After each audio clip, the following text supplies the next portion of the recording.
अस्सलामुअलैकुम, welcome to my YouTube channel. कैसे हैं आप सब? उम्मीद करती हूँ कि आप सब ठीक ठाक होंगे, मज़े में होंगे। आज मैं आपके लिए लाई हूँ दाल माश की रेसिपी। उम्मीद करती हूँ कि आपको रेसिपी अच्छी लगेगी। प्लीज़ चैनल पर नए हैं तो चैनल को लाइक और सब्सक्राइब कर दिया करें ताकि हमारी आने वाली हर नई वीडियो का नोटिफिकेशन सबसे पहले आप तक पहुँच सके।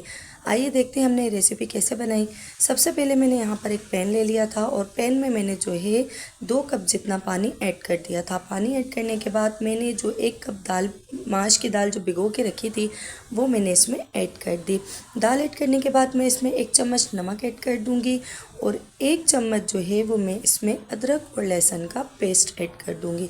अदरक और लहसुन का पेस्ट ऐड करने के बाद दोबारा मैं इसको मिक्स कर लूँगी और दाल के ऊपर जो ये झाग बन रही है हम इसको निकाल कर अलग से रख देंगे, यानी फेंक भी सकते हैं। फेंक दूंगी, मैं तो फेंक देती हूँ, तो फिर इस झाग को हम जो है वो फेंक देंगे। दोबारा आप देख सकते हैं कि हमारी दाल में अच्छे से बॉयल आ चुका है, ये पक चुकी है। 15 से 20 मिनट लगते हैं दाल को पकाने में।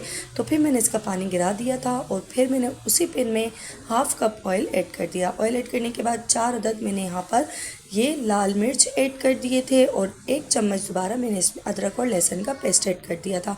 यहाँ पर हम इसको इतना पकाएंगे कि अदरक और लहसुन की स्मेल ख़त्म हो जाए और हम इसको थोड़ा सा गोल्डन ब्राउन कर देंगे। 2 से 3 अदद मैंने जो है टमाटर ले लिए थे और उनको जो है पीस कर ग्राइंडर में रख दिया था, वो मैंने इसमें ऐड कर दिया। टमाटर ऐड करने के बाद हम इसको चम्मच की मदद से मिक्स कर देंगे और फिर यहाँ पर मैं 1 चम्मच नमक ऐड कर दूँगी।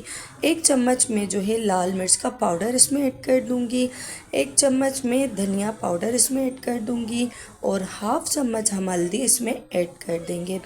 हल्दी ऐड करने के बाद जो है 1 चम्मच में कसूरी मेथी ले लूँगी और उसको हाथों की मदद से क्रश करके वो भी इसमें ऐड कर दूँगी।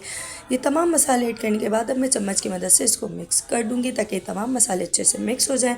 और 2 अदद मैंने हरी मिर्चें ली थी, वो इस तरह काट के वो मैंने इसमें ऐड कर दी। तमाम ऐड करने के बाद दोबारा मैं इसको चम्मच की मदद से मिक्स कर लूँगी और दाल जो मैंने बॉयल करके रखी हुई थी वो मैंने इसमें ऐड कर दी। दाल ऐड करने के बाद हम जो इसको भी अच्छे से मिक्स कर लेंगे ताकि अच्छे से मिक्स हो जाए। आखिर में मैं इसमें 1 चम्मच गरम मसाला पाउडर ऐड कर दूंगी और ये भी ऐड करने के बाद दोबारा मैं इसको चम्मच की मदद से मिक्स कर लूँगी। आप देख सकते हैं कि इसका ऑयल भी अलग से आ चुका है। तो फिर ये दाल बहुत ही मज़े की बनती है। आप इस रेसिपी को ज़रूर ट्राई कीजिएगा। आखिर में मैं दोबारा इसमें जो है हरा धनिया ऐड कर दूँगी। हमारी ये दाल रेडी हो चुकी है। अब मैं इसको प्लेट में सर्व कर दूँगी। आप देख सकते हैं इसका फाइनल लुक कितनी मज़ेदार सी और कितनी लजीज सी लग रही है। इस रेसिपी को ज़रूर ट्राई कीजिएगा। उम्मीद करती हूँ कि आपको रेसिपी ज़रूर अच्छी लगेगी। अपना और अपने घर वालों का ख्याल रखिएगा। मिलते हैं अगली वीडियो में।